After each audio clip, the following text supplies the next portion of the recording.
भगवान विष्णु ने उनसे युद्ध करना स्वीकार किया और वो भीषण युद्ध हुआ। वो भीषण कई वर्षों तक युद्ध, 5000 वर्षों तक युद्ध हुआ। और उस युद्ध में एक भाई लड़ता था, एक तब तक आराम करता था। फिर साल 2 साल एक लड़ा, एक बढ़िया आराम से अपना विश्राम करता था। और यहाँ भगवान विष्णु लगातार युद्ध कर रहे थे। अंत में जब 5000 वर्ष भगवान थक आए, भगवान को लगा कि इनसे ऐसे जो है पार नहीं पाया जा सकता है। भगवान ने कहा, देखो भाई, आप 2 लोग हैं, मैं अकेला हूँ, ये धर्म युद्ध नहीं।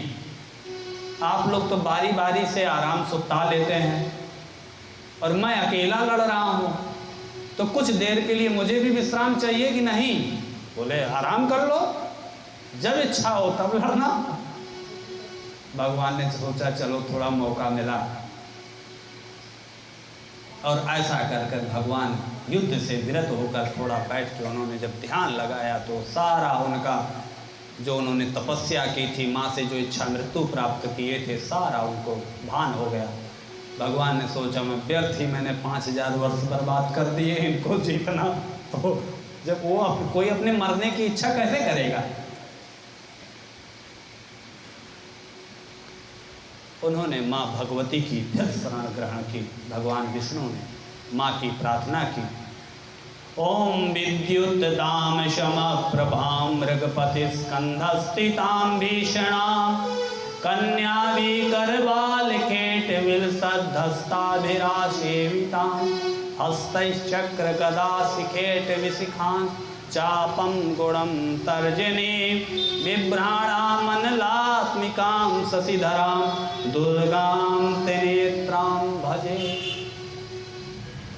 जब माँ की आराधना की और माँ से प्रार्थना की कि माँ आप ही रक्षा करिए, माँ ने एक सुंदर स्वरूप धारण किया और सुंदर स्वरूप धारण करके वहीं आकाश मंडल में स्थिर होकर के और मधु कैटक की और वो तिरछी चितवन डाली, दोनों देखते ही देखते वहीं लकड़ी की काष्ठ की तरह खड़े के खड़े रह गए।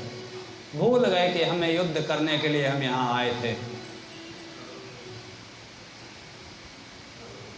जब युद्ध से वहाँ देखने लगे तो भगवान विष्णु ने देखा माँ ने बड़ा अच्छा किया। उसी समय भगवान विष्णु बोले, बस हो गया, हार गए, युद्ध करना छोड़ दिया। कोई बात नहीं, मैं जानता था आप लोग हार जाएंगे। मैं वरदान देता हूँ, मैं प्रसन्न हूँ तुम लोगों से, वरदान मांग लो, मैं बहुत प्रसन्न हूँ। बहुत अच्छी लड़ाई लड़े आप लोग दोनों भाई, मुझसे कोई नहीं लड़ सकता, फिर भी लड़े, जो इच्छा हो मांग लो वरदान।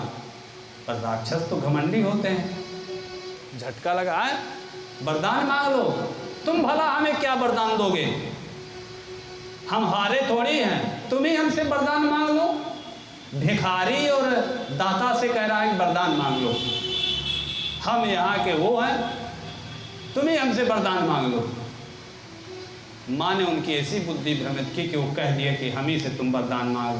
भगवान ने देर नहीं की, बोले अच्छा बदलोगे नहीं, तुम मेरे हाथ से मर जाओ।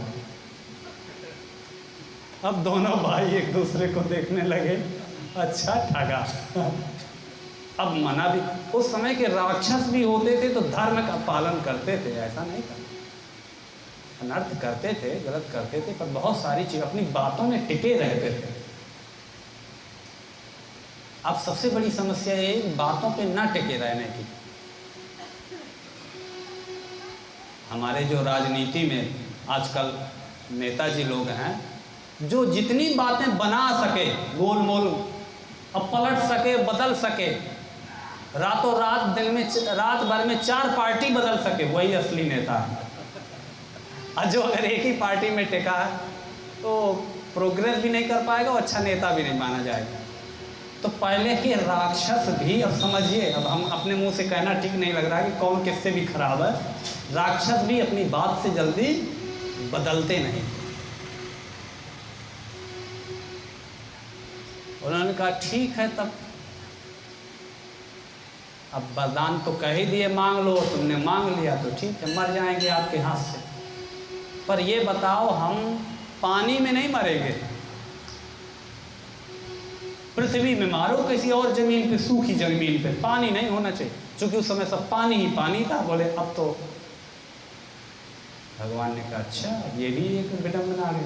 बोले अच्छा ठीक है, मैं पानी पे नहीं मारूंगा। भगवान ने क्या किया, अपनी जंघा उठाई और जंघे पे बोले अच्छा यहाँ आओ, यहाँ देखो पानी नहीं है ना, यहाँ सिर रखो। भगवान, उन्होंने सोचा अच्छा जान लो, ये बात तो सही कह रहा है। फिर उन्होंने युक्ति खोजी, बोले ठीक है। तब उन्होंने खूब बड़ा विशाल शरीर बनाया कि वो जांघने आ ही ना पाए। भगवान ने कहा ये तो वही सुरसा वाली स्थिति, हनुमान जी वाला प्रसंग हो रहा था। भगवान ने उनसे दुगनी जांग का विस्तार किया। अब वो समझ गए कि अब जो है अब वो पार नहीं चलेगा, बात में फंस गए हैं, अब मरना ही पड़ेगा। बोले देखो अब आओ, यहाँ पानी भी नहीं है और वरदान भी दे चुके हो, नहीं तुम्हारा अपयश होगा, बात से पलटू माने जाओगे। दोनों भाई यहाँ आके अपना गर्दन रख दो मेरे जांग के ऊपर।